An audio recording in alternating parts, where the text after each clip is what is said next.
నమస్కారం. వింటూర్ న్యూస్ కి స్వాగతం. ఈ రోజు ముఖ్యాంశాలు.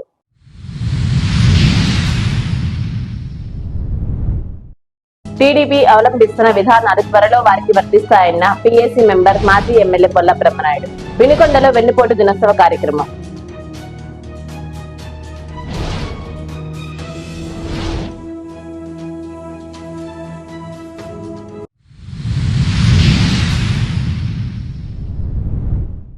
మాజీ ఎమ్మెల్యే బొల్ల బ్రహ్మనాయుడికి బహిరంగ లేఖ రాసిన పల్నాడు జిల్లా సిపిఐ ఎంఎల్ లిబరేషన్ పార్టీ జిల్లా కార్యదర్శి తోట ఆంజనేయులు. లేఖలో పలు అంశాల వివరణ.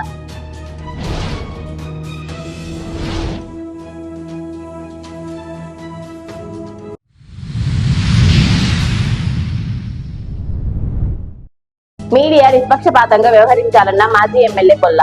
అసాంఘిక కార్యకలాపాలపై పోలీసులు దృష్టి సారించాలని ఎద్దేవా.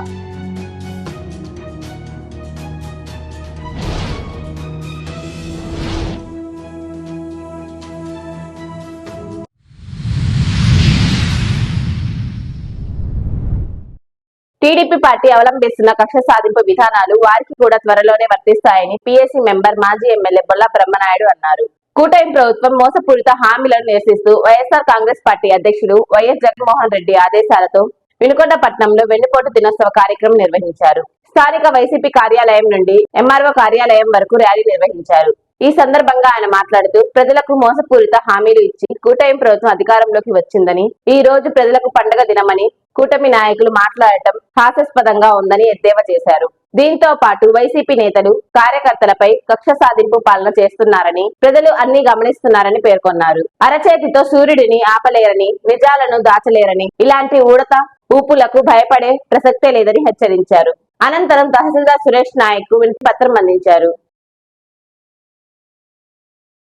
నేను ఒకటే అడుగుతున్నా, ఈ రోజు మీరు గత సంవత్సరంలో మీరు ఎలాంటి హామీలు ఇచ్చారు, ఆ హామీల గురించే, మీరు ప్రజలకు చేసినటువంటి అన్యాయం గురించే, అదే ప్రజలకి ఎన్నుపోటు పొడిశారనే కార్యక్రమంలో భాగంగా ఇవాళ వైఎస్ఆర్ కాంగ్రెస్ పార్టీ నాయకుడు అధినేత జగన్మోహన్ రెడ్డి గారు ఈ కార్యక్రమాన్ని ఏర్పాటు చేశారు. ఈ కార్యక్రమంలో భాగంగా నేను ఒక్కటే అడుగుతున్నా మిమ్మల్ని, మీరు ఇచ్చిన హామీలు 143, సూపర్ 6 హామీలు మీరేమన్నా అమలుపరిచారా? ఉచిత బస్సు, అదే విధంగా ఉచిత బస్సు విషయానికి వస్తే ప్రతి ఒక్క మహిళకి చెప్పారు, బ్రహ్మాండంగా మీకు ఉచిత బస్సు సౌకర్యం కల్పిస్తాను, మీరు ఎక్కడికి వెళ్ళి రావాలన్నా మీకు ఎక్కడ కూడా ఫ్రీగా అవకాశం కల్పిస్తామన్నారు. కానీ డబ్బులు తీసుకొని కూడా ఊళ్ళో బస్సులు రావట్లా, డబ్బులు తీసుకొని కూడా బస్సు సర్వీస్ లేదు. ఆ బస్సులు ఎక్కడ పడితే అక్కడ టైర్ పగిలిపోయి అక్కడ ఆగిపోతున్నాయి. డబ్బులు తీసుకున్నా కూడా ఆ సర్వీస్ లేదు. మరి అదే విధంగా చెప్తే ఆయనే చెప్పాడు కదా, నీకు 15,000, నీకు 15,000, నీకు 15,000, మీ కుటుంబంలో డబ్బులు వర్షం కురిపిస్తానని చెప్పాడు. ఎక్కడన్నా ఇచ్చిన పరిస్థితి లేదు. మళ్ళా మోసం, తల్లికి వందనం అన్నాడు, ఎక్కడైనా తల్లికి వందనం అని చెప్పాడు. ఆ మధ్యలో చెప్పాడు రేపు వస్తుంది అని, అది మోసం చేశాడు. ఒక సంవత్సరం కాలంలో ఏ బిడ్డకు కూడా, ఏ తల్లికి కూడా ఎలాంటి అవకాశం కల్పించాల. ఆనాడు వైఎస్ఆర్ ప్రభుత్వంలో ప్రతి ఒక్కరికి అమ్మఒడి అవకాశం కల్పించారు. మీరు ఒకరికే అవకాశం కల్పిస్తున్నారు, నేను ఈ కుటుంబంలో ఎంతమంది ఉంటే అంతమందికి అవకాశం కల్పిస్తానని ఆనాడు చెప్పాడు. అంతేకాకుండా ఈరోజు పూర్తి స్థాయిలో అది పక్కగా నెట్టి అది చెప్దామని రోడ్డు మీదకి వస్తే ప్రజాప్రతినిధులు, ప్రతిపక్షాలు వాళ్ళ గొంతు నులిమేసేదానికి ఈ మైకులు ఆపటం, మీరు అరచేతి అడ్డం పెడితే సూర్యకిరణాలు ఆగవు. అబద్ధానికి మా దగ్గర, ప్రజల దగ్గర సాక్ష్యాలు, ప్రజలు పడుతున్న కష్టాలు కనిపిస్తా ఉన్నాయి. రెండోది, మీరు చెప్పినటువంటిదే ఆరోగ్యశ్రీ. ఆ రోజు నిజంగా మొన్న ఒక తల్లి వచ్చి, అయ్యా ఆరోగ్యశ్రీ పెట్టలేదు, నా బిడ్డ హాస్పిటల్లో ఉన్నాడు, నన్ను ఏ విధంగా కాపాడాలో ఆరోగ్యశ్రీ మీద మేము చెయ్యము, డబ్బులు ఇస్తేనే చేస్తాం, ఆరోగ్యశ్రీ అనేదే కనపడట్లేదు, డబ్బులు ఇస్తేనే, ఫీజు ఇస్తేనే ఆపరేషన్ చేస్తామంటే అప్పటికప్పుడు మేము తలా కాస్త డబ్బులు ఇచ్చి ఆపరేషన్ చేయించినటువంటి పరిస్థితి. ఈ రోజు ఆరోగ్యశ్రీ పరిస్థితి మీ అందరికీ తెలుసు, ప్రజలందరికీ తెలుసు, ఆ తెలుగుదేశం పార్టీ నాయకులకు కూడా తెలుసు, ఆ తెలుగుదేశం పార్టీకి ఓట్లు వేసినటువంటి వాళ్ళకి తెలుసు. ఎక్కడన్నా ఆరోగ్యశ్రీ అవకాశం కల్పిస్తున్నారా తల్లి అని అడిగితే లేదు అని చెప్పక తప్పల. ఏదన్నా ముఖ్యులు, వాళ్ళకు సంబంధించిన వాళ్ళు, వాళ్ళ కుటుంబ సభ్యులు, వాళ్ళ నాయకుల కుటుంబ సభ్యులైతే సీఎం రిలీఫ్ ఫండ్ కింద వాళ్ళకైతే ఇస్తారంట. ప్రజలందరూ ఓట్లేస్తే గెలిచారు మీరు. ఏదో తెలుగుదేశం పార్టీ ఆ నయం బ్యాచ్ లాంటి వాళ్ళకి ఆ 10 మందికే మీరు అవకాశం కల్పిస్తే మిగతా ప్రజలందరికీ సర్వీస్ ఎవరిస్తారని ఆరోగ్యశ్రీ ఎందుకు ఇవ్వటం లేదని మీ ఈ సందర్భంగా ప్రశ్నిస్తున్నాం. ప్రశ్నించడమే కాదు, ఎన్నుపోటంటే ఇది కాదా అని అడుగుతూ ఉన్నాం. మరి అదే విధంగా ఈరోజు రైతు భరోసా కేంద్రాల్లో ఒక్క దోసెడన్న ధాన్యం కానీ, మంచి శనగలు కానీ, మరి అదే విధంగా పెసలు కానీ, మినుములు కానీ, కందులు కానీ మీరు మాటలే చెప్పారు కానీ ఏ ఒక్క రైతన్నకి మీరు అవకాశం కల్పించారా? రైతు భరోసా ద్వారా కొనకపోగా గుంటూరు మిర్చి యార్డుకి వెళ్తే అబ్బా, ఆ రైతు ఆవేదన, రైతు ఆ కుటుంబం పడే కష్టాలు, ఆ కుటుంబం పడే ఆ వేదన, అది కంపల్సరిగా ఈ ప్రభుత్వానికి ఒక శాపంలా కనిపించింది, ఒక శాపంలా పరిగణిస్తుందని కూడా ఈ సందర్భంగా తెలియపరుస్తున్నాను. ప్రతి కుటుంబం ఇవాళ రైతు పొగాకు అక్కడే ఉంది. పొగాకు కొన్నటువంటి వాళ్ళు లేరు. పొగాకు వేసుకున్న రైతు కన్నీళ్లతో బోరున ఆవేదన చెందుతుంటే ఈ ప్రభుత్వం ఎంజాయ్ చేస్తుంది. మహానాడు పేరుతో వేల కోట్లు ఖర్చు పెట్టి మేము ఎంజాయ్ చేస్తున్నాం, మా పార్టీకి ఈ ప్రయత్నంగా ఫండ్ ఉంది అని చెప్తున్నటువంటి ఈ తెలుగుదేశం పార్టీ నాయకులకి ఎక్కడన్నా రైతు పట్ల, రైతు కష్టాల పట్ల, రైతు పట్ల మీకు అవగాహన ఉందా అని అడుగుతూ ఉన్నాను. మీరు అది తెలుసుకున్నారా అని అడుగుతూ ఉన్నాను. తెలుసుకోకపోగా ఆ రైతుల్ని ఆ మార్కెట్ యార్డు కాడికి వెళ్తే పోలీసు వాళ్ళు కర్రలతో కొట్టడం, పోలీసు వారు అయ్యా మా మిర్చి కొరమని మేము అడుగుతా ఉంటే ఆ షాపు కాడికి వెళ్ళి లాఠీ చార్జింగులు చేయటం, ఇది ధర్మమా? ఇవాళ చదువుకున్న బిడ్డలకి విపరీతంగా ఉద్యోగాలు ఇస్తానన్నాడు. విపరీతంగా ఉద్యోగాలు ఇస్తాను మీ అందరికి. ఇవ్వని అటువంటి వాళ్ళు ఎక్కడైనా 1, 2 కలపడితే వాళ్ళకి నిరుద్యోగ భృతి ఇస్తానన్నావే చంద్రబాబు, ఏదండి బాబు గారు మీ నిరుద్యోగ భృతి అని ఈ సందర్భంగా ప్రశ్నిస్తున్నాం. జగన్మోహన్ రెడ్డి గారు వచ్చి ఒకే సమయంలో 1,36,000 మందికి ఉద్యోగ అవకాశాలు కల్పిస్తే ఈ భారతదేశ చరిత్రలోనే ఎవరో చేయలేనటువంటి ఒకేసారి ఒకే సమయంలో 1,36,000 ఉద్యోగాలకు అవకాశం కల్పించింది ఒక్క జగన్మోహన్ రెడ్డి గారే. మీరు ఇవ్వగలిగారా అని అడుగుతూ ఉన్నాను. మీరు ఇవ్వకపోగా ఈ రోజు ఉన్న ఉద్యోగాలు తీసేస్తున్నారు. ఏమండి, కరెంటు సబ్ స్టేషన్లో ఉద్యోగాలు 6-7 సంవత్సరాల నుంచి చేసుకుంటున్నటువంటి ఉద్యోగాలు చేస్తున్నటువంటి వాళ్ళని వాళ్ళ నోటికాడ కూడు తీసేసినటువంటి దుర్మార్గం మీది కాదా అని అడుగుతూ ఉన్నాను. ఆనాడు మేము తీసేసామా? మరి ఇది అన్యాయం కాదా అని అడుగుతున్నాను. ఇది ఎన్నుపోటు కాదా అని అడుగుతున్నాను. అదే విధంగా వాలంటరీ సర్వీసు బ్రహ్మాండంగా వాలంటరీ సర్వీస్ చేస్తా ఉంటే ఆ వాలంటీర్లకి ఎంత అబద్ధం ఆడాడో తెలుసా? వాలంటీర్స్ అందరూ కూడా తెలుగుదేశం పార్టీకి ఎన్నుదన్నగా ఉండి పనిచేశారు. ఎందుకంటే మేము పర్మనెంట్ చేస్తున్నాం, 10,000 రూపాయలు ఇస్తున్నాం అని చెప్పారు వాలంటీర్స్ కి. మోసం కాదా? అది ఎన్నుపోటు కాదా? బాబు గారి షూరిటీ, బాబు గారు గ్యారెంటీది ఏమన్నారండి మీరు? బాబు షూరిటీ భవిష్యత్తు గ్యారెంటీ అన్నారు. బాబు షూరిటీ భవిష్యత్తుని చిన్న బిడ్డలు, చదువుకున్న బిడ్డల్ని అబద్ధాలు చెప్పి అన్యాయంగా వాళ్ళని నాశనం చేసి వాళ్ళని చేసినటువంటి ఇబ్బందులు, మీరు చేసినట్టు మోసం, అది ఎన్నుపోటు కాదా అని అడుగుతూ ఉన్నాం. ఈ రోజు చెప్పాలంటే బెల్ట్ షాపులు ఏందండి? ఈ బెల్ట్ షాప్ ఏంటండి? బెల్ట్ షాప్ పట్టండి, ఇది బెల్ట్ షాప్ కాదండి, ఇంటి షాప్ అండి. ఆడబిడ్డలు, అక్క చెల్లెమ్మలు అందరూ కూడా నాతో కూడా చెప్పారు. మొన్న ఒక గుడి ప్రతిష్ట కార్యక్రమానికి వెళ్తే రెడ్డిపల్లిలో, అయ్యా ఇంట్లో మందు పారుతూ ఉందయ్యా మంచినీళ్ళకు బదులు, మా మంచినీళ్ళు అమ్మా అని అడిగితే మంచినీళ్ళు లేవు కానీ మందు ఉందయ్యా అని చెప్పింది. అమ్మా అది మన తెలుగుదేశం పార్టీ నాయకులకి ఇవ్వమ్మా, వాళ్ళు దానితోటే బతుకుతున్నారు. ఆడబిడ్డల కాపురాలు అన్ని విధాల నష్టం జరిగి ఆడబిడ్డలు అల్లాడిపోతుంటే వాళ్ళ ఉసురు తగులుతుంది అనుకోకుండా దాని మీద వ్యాపారం చేస్తున్నారమ్మా, వాళ్ళని అడగండి అమ్మా అని చెప్పడం జరిగింది. పూర్తి స్థాయిలో మీరు ఈ రోజు ఈ బెల్ట్ షాపులతోటి మీరు గొడవలు పట్టడం తప్ప, మీరు పంచుకునే దానికాడ గొడవ పట్టడం తప్ప ప్రజలకి మంచి చేసిన పరిస్థితి లేదు. ప్రతి ఇంట్లో ఇంటికి ఒక షాప్ ఇచ్చి, ఇంటికి ఒక మందు బాటిల్ ఇచ్చి మీరు చేస్తున్నటువంటి అరాచకాన్ని ఆ దేవుడు కూడా క్షమించండి చంద్రబాబు నాయుడు గారిని ఈ సందర్భంగా తెలియపరుస్తున్నాం. అదే విధంగా ఈ రోజు రేషన్ షాపులు, రేషన్ బళ్ళోళ్ళు ఉన్నారండి. వాళ్ళకి మరి గత ప్రభుత్వాలు ఏ ప్రభుత్వాలు ఇచ్చినా ఎప్పుడు ఇచ్చినా వాళ్ళు ఇస్తే వీళ్ళు అమలు చేస్తారు, వాళ్ళ నోటికాడి ఎవరు తీద్దామని అనుకోరు. ఇవాళ రేషన్ బళ్ళు అన్ని ఆపేసి ముందు ఇదే ఇక్కడ ఉన్న ఎమ్మెల్యే గారు ఏం చెప్పాడు, మీరు మొత్తం చంద్రబాబు నాయుడు గారి ఫోటోలతో సహా కొత్త బ్యానర్లు వేసి మొత్తం బ్రహ్మాండంగా కట్టండి బళ్ళకి మీకు బళ్ళు ఇస్తానని చెప్పాడు. ఒక్కొక్కరు 5 నుంచి 10,000 రూపాయలు ఖర్చు పెట్టుకొని బళ్ళకి బ్యానర్లు వేశారు. ఆ బ్యానర్లు వేసినాక మీ బళ్ళు తీసేస్తామని చెప్పారు. ఇది కాక పోగా జీవనోపాధి వాడి కుటుంబం రోడ్డును పడ్డది కాక మళ్ళా 10,000 అప్పు తీసుకొచ్చి పెట్టినటువంటి పరిస్థితి. వాళ్ళ నోటికాడ కూడు లాగేసుకున్నారు. అక్కడ ఉన్నటువంటి రేషన్, మీకు రేషన్ ఇవ్వం, మీకు 10 రూపాయలు ఇస్తాం, తీసుకొని పోతే పోండి, లేకపోతే మీ దిక్కుండరాళ్ళు చెప్పుకోండి అని అంటున్నారు. 10 రూపాయలు ఇచ్చి బియ్యం వాళ్ళకి ఇవ్వకుండా ముద్ర వేసుకొని పోతున్నారు. ఈ ముద్రకి అర్థం ఏంటి? ప్రతి ఇంటికి బండెలట్లా ఒక జేబులో ఒక ఏలు ముద్ర పెట్టుకొని ఇంటింటికి పోయి ముద్రేసి ఈ 10 రూపాయలన్నా నీకు దక్కుదలా, లేకపోతే తీసేస్తాం, తీసుకుంటే తీసుకో లేకపోతే మానుకో అని బెదిరిస్తున్నటువంటి పరిస్థితి ఈరోజు రేషన్ బియ్యం పరిస్థితి. ఇదే కాకుండా పవన్ కళ్యాణ్ గారు ఒకటి చెప్పారు, మీరు చాలా నిబద్ధత, నిజాయితీ, చాలా స్పష్టత, చాలా క్లారిటీ, చాలా గ్యారెంటీ, అమ్మ నేను మాట్లాడితే చాలా వాస్తవాలు మాట్లాడతాను అని మీరు చెప్పారు. మీ వాస్తవాల్లో నేను ఒక్కటే అడుగుతాను, మీరు ప్రజావేదిక సాక్షిగా 30,000 ఆడబిడ్డలు మిస్ అయ్యారు ఈ జగన్ ప్రభుత్వంలో.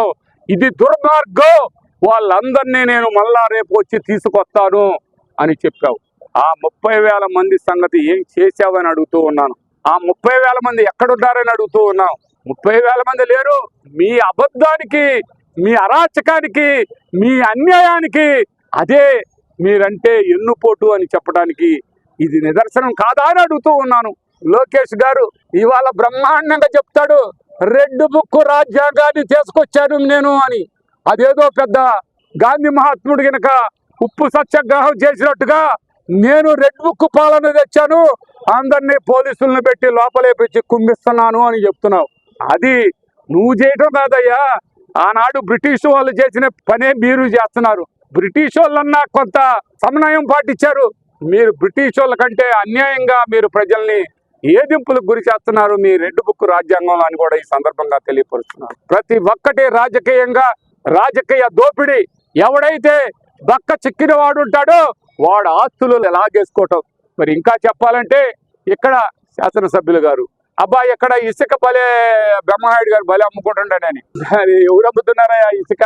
బాబా నాయనా బుజ్జి నువ్వు బ్రహ్మాండంగా చెప్పావు కదయ్యా ఎమ్మెల్యే గారు, మరి ఇవాళ దొండపాడు కొండ మొత్తం అయిపోయింది కదయ్యా, తినేసావు కదయ్యా బాబు. దొండపాడు కొండ తిన్నావు, పెద్ద ఆనకొండ.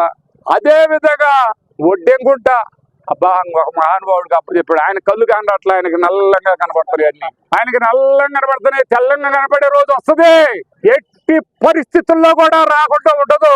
ఎన్నెల పక్కట చీకటి ఉంటది, ఎలుతురు పక్కన చీకటి ఉంటది, అది గుర్తుంచుకోవాలని కూడా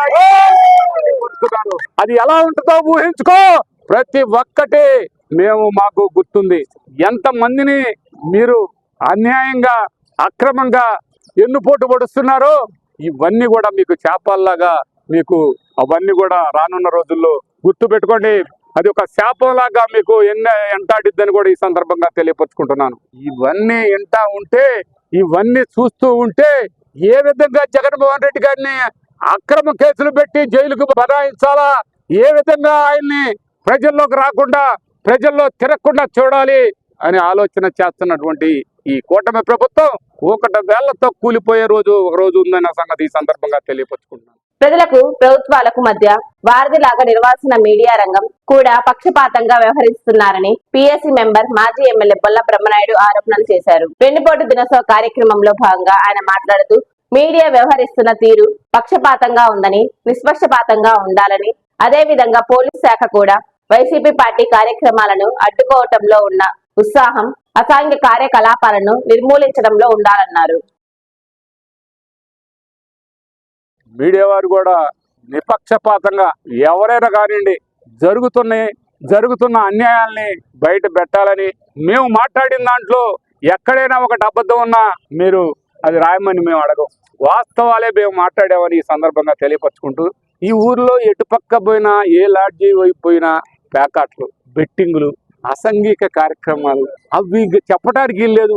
శ్రీశైలం పోయే వాళ్ళని అడిగితే చెబుతున్నారు, ఇదేందయ్యా ఈ దరిద్రం వినకొండ కాడికి రాగానే ఈ రోడ్డు మీద ఈ దరిద్రం ఏందయ్యా అని చెబుతున్నారు. అది అర్థం చేసుకో. ఎంతెంత అక్కడ కూడా ముడుపులు తీసుకునే వాళ్ళు, అక్కడ కూడా ఇంతకంటే నీచమే ఉందండి చెబుతారు కొంతమంది మహానుభావులు. ఒకసారి ఆ రోడ్డు కలిపోయి చూసిరండి. అంతకుముందు ఈ ప్రభుత్వాన్ని విమర్శించినటువంటి వాళ్ళు, ఈ ప్రభుత్వాన్ని దూషించినటువంటి వాళ్ళు, గత ప్రభుత్వాన్ని దూషించినటువంటి వాళ్ళు, ఈ ప్రభుత్వాన్ని అబ్బో రేపు మాకు బ్రహ్మాండంగా ఉంటుందని చెప్పి మోసపోయి ఎన్నుపూట పొడిపించుకున్న వాళ్ళు ఒక్కసారి అటు పోయి చూసి వచ్చి చెబుతున్నారు. ఇదంతా ఈ దుర్మార్గాలన్నీ కూడా ప్రజలు గమనిస్తున్నారని ఈ సందర్భంగా తెలియపరచుకుంటూ, అసలు పోలీస్ డిపార్ట్మెంట్ మేము మైకు అయితే ఆపగలిగారు కానీ ఆ లాడ్జిల్లో జరిగే పనులు ఆపండి, ఆ బెట్టింగులు ఆపండి, ఆ ప్యాకాట్లు ఆపండి, ఆ ట్రాఫిక్ సమస్యలను ఆపండి. ఎక్కడ పడితే అక్కడ రోడ్ల మీద ఉన్న ట్రాఫిక్ ని మీరు కంట్రోల్ చేయండి. అది లేదు. దాని కాడ చెప్పేయండి మీ నిజాయితీ. ఇక్కడ బైకుల కాడ కాదని ఈ సందర్భంగా పోలీస్ డిపార్ట్మెంట్ వారిని అడుగుతూ ఉన్నాం. ప్రతిపక్షానికి బైక్ పెట్టుకునే అవకాశం లేదా అని అడుగుతూ ఉన్నాను. ప్రతిపక్షం వాళ్ళ ప్రజల తరఫున మాట్లాడే అవకాశం ఇవ్వరా అని అడుగుతూ ఉన్నాను. ఇవన్నీ కూడా దృష్టిలో పెట్టుకోవడానికి మరొకసారి తెలియపరచుకుంటూ సెలవు తీసుకుంటున్నాం. ఆర్కే ఫౌండేషన్ ఆధ్వర్యంలో నిరుపేద కుటుంబానికి నిత్యావసర సరుకులు పంపిణీ చేయడం జరిగిందని ఆర్కే ఫౌండేషన్ వ్యవస్థాపకులు ఆర్కే నాయుడు తెలిపారు. ఈ సందర్భంగా ఆయన మాట్లాడుతూ ఆర్కే ఫౌండేషన్ తరపున నిరుపేదలకు సహాయ సహకారాలు అందిస్తామని, అలాగే మంచి కార్యక్రమాలు ఇంకా ఎన్నో చేస్తామని పేర్కొన్నారు. రాష్ట్ర ప్రభుత్వం ప్రజలకు ఇచ్చిన హామీలు సూపర్ 6 పథకాలను వెంటనే అమలు చేయాలని సిపిఐ వినుకొండ ఏరియా నాయకులు ఉలవలపూడి రాము అన్నారు. నూజెండ్ల మండలంలోని రవ్వారం గ్రామ శాఖ సమావేశంలో ఆయన పాల్గొని మాట్లాడుతూ, ఎన్నికలప్పుడు కూటమి ప్రభుత్వం రాష్ట్ర ముఖ్యమంత్రి చంద్రబాబు నాయుడు రాష్ట్ర ప్రజలకు ఇచ్చిన వాగ్దానాలను, పెన్షన్లు, గ్యాస్ సిలిండర్లు తప్ప మిగిలినవి ఏమీ అమలు చేయలేదని, అవి కూడా అందరికీ అర్హులైన వారికి చెందలేదని, కావున మహిళలకు నెలకు 1500 రూపాయలు, తల్లికి వందనం 15,000 రూపాయలు, మహిళలకు ఆర్టీసీ బస్సులో ఉచిత ప్రయాణం, రైతులకు 20,000 రూపాయలు తదితర హామీలను వెంటనే అమలు చేయాలని, పేద ప్రజలకు సెంటు కూడా లేని నిరుపేదలకు గ్రామాల్లో 3 సెంట్లు, పట్టణాల్లో 2 సెంట్లు ఇంటి స్థలానికి పట్టాలు ఇచ్చి ఇంటి నిర్మాణానికి 5 లక్షల రూపాయలు ఇవ్వాలని ఆయన డిమాండ్ చేశారు. ఈ రోజు పల్నాడు జిల్లా నూజెండ్ల మండలం రవ్వారం గ్రామంలో గ్రామ శాఖ కమిటీ సమావేశాన్ని ఈ రోజు నిర్వహించుకోవడం జరిగింది. ఈ సందర్భంగా ఈ గ్రామంలో ఉన్న సమస్యల్ని ఇక్కడికి శాఖలో సభ్యులు భారత కమ్యూనిస్ట్ పార్టీ సిపిఐకి వివరించడం జరిగింది. ఏందయ్యా అంటే, గత ప్రభుత్వంలో రవ్వారం గ్రామంలో ఇచ్చిన స్థలాలు శ్మశానాల మట్టి, వాగుల మట్టి ఇవ్వడం జరిగింది. ఇప్పుడున్న ప్రస్తుత కూటమి ప్రభుత్వం ఎన్నికల ప్రచారంలో హామీగా మేము వస్తే గ్రామీణ ప్రాంతంలో 3 సెంట్లు ఇస్తాము, అప్పుడు ఇచ్చిన 1.5 సెంటు సరిపోదు అని చెప్పడం జరిగింది. అప్పుడు 1.5 సెంటు గత ప్రభుత్వం 1,80,000 ఇంటి నిర్మాణానికి ఇవ్వడం జరిగింది. కూటమి ప్రభుత్వం 4 లక్షల రూపాయల ఇంటి నిర్మాణానికి 3 సెంట్లు స్థలము ఇస్తానని హామీ ఇవ్వడంతో పెద్ద సంఖ్యలో ఓటు బ్యాంకీలు మొత్తం కూడా కూటమి ప్రభుత్వం వైపు మారటం, కూటమి ప్రభుత్వాన్ని అధికారంలో తేవడం జరిగింది. ఇప్పటికీ కూటమి ప్రభుత్వం అధికారంలోకి వచ్చి ఏడాది దగ్గర రేపో మాపో ఏడాది అవటం జరుగుతుంది. ఈ ఏడాది కాలం కూడా ఈ నూజెండ్ల మండలం కావచ్చు, మన రాష్ట్రంలో కానీ ప్రతి ఒక్కరు కూడా మాకు కూటమి ప్రభుత్వం చంద్రబాబు నాయుడు గారు ఏదైతే మాట ఇచ్చాడో ఆ మాట నిలబెట్టుకుంటారని ప్రజల్లో అపరిమితమైన నమ్మకం ఈ ప్రభుత్వం మీద ఉంది. ఇప్పుడు ఈ ప్రభుత్వాన్ని ఇక్కడున్న పేద ప్రజలు ఒకటే అడుగుతున్నారు, అయ్యా మీరు ఇస్తాన్న 3 సెంట్లు, మీరు నిర్మాణానికి ఇస్తున్న 4 లక్షల కింద అన్నారు. 4 లక్షలు సరిపోవయ్యా. ఇప్పుడు కూలీ రేట్లు బాగా పెరిగిపోయి ఉన్నాయి, స్టీల్ రేటు బాగా పెరిగింది, సిమెంట్ రేటు బాగా పెరిగింది. కాబట్టి ఇంకో 1 లక్ష కలిపి 5 లక్షల కింద మీరు ఇచ్చినట్టయితే ఇక్కడ పేద వాడి సొంత ఇంటి కళ నిర్వహించుకోవడానికి మా అందరికి కూడా మా ఇంటి సొంత ఇంటి కళ నెరవేరుతుంది. వెంటనే మీరు గత ప్రభుత్వం ఇచ్చిన వాగుల్లో, శ్మశానాల్లో ఉన్న స్థలాలు రద్దు చేసి అందరికి ఉపయోగపడేటట్టుగా ఏదో ఊరికి దగ్గరలో స్థలాలు ఇస్తే మేమందరం కూడా ఇల్లు కట్టుకొని మేమందరం కూడా సంతోషంగా ఉంటాము. గత ప్రభుత్వం ఇచ్చిన 1.5 సెంటు వల్ల పెద్ద కుటుంబంలో ఉన్న వాళ్ళకి ఎటువంటి ఉపయోగం లేదు. కాబట్టి మా అందరికి దయచేసి కూటమి ప్రభుత్వంలో హామీల ప్రకారం 3 సెంట్లు 5 లక్షల రూపాయలు ఇవ్వాలని ఇక్కడ అందరూ కోరుతోంది.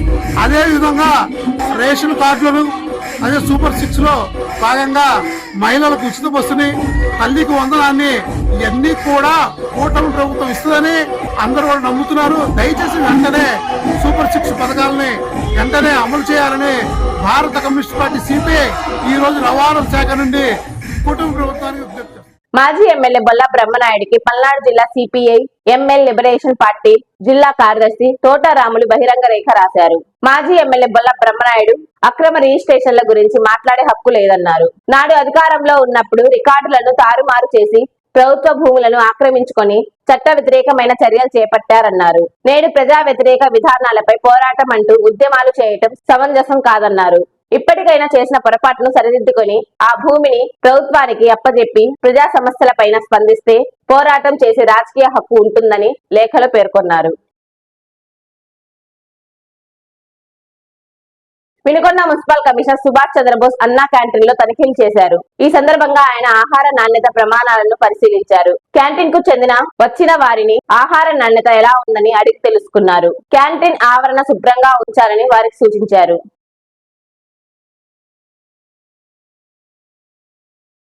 ప్రభుత్వ చీఫ్ వినుకొండ శాసనసభ్యులు జీవి ఆంజనేయులు ఆదేశాల మేరకు municipal commissioner M Subhash Chandrabose సూచనలతో జూన్ 7వ తారీఖున జరుపుకోబోయే బక్రీద్ పండుగ సందర్భంగా నమాజ్ కుంట నందుగల ఈద్గా వద్ద ప్రత్యేక పారిశుద్ధ్యం పనులను గత 2 రోజులుగా నిర్వహిస్తున్నారు. పనులను పరిశీలించిన మున్సిపల్ కమిషనర్ మాట్లాడుతూ ముస్లింల ముఖ్య పండుగల్లో ఈద్ ఉల్ అదా ఒకటని, దీన్ని త్యాగానికి ప్రతీకగా జరుపుకుంటారని ఆయన తెలియజేశారు. అలాగే పండుగ రోజున ఈద్గాకు వచ్చే ముస్లిం సోదరులకు ఎటువంటి ఇబ్బందులు కలగకుండా అన్ని ఏర్పాట్లు చేస్తామని తెలియజేశారు. ఈ కార్యక్రమంలో శానిటరీ ఇన్స్పెక్టర్ ఇస్మాయిల్, మున్సిపల్ సిబ్బంది తదితరులు పాల్గొన్నారు.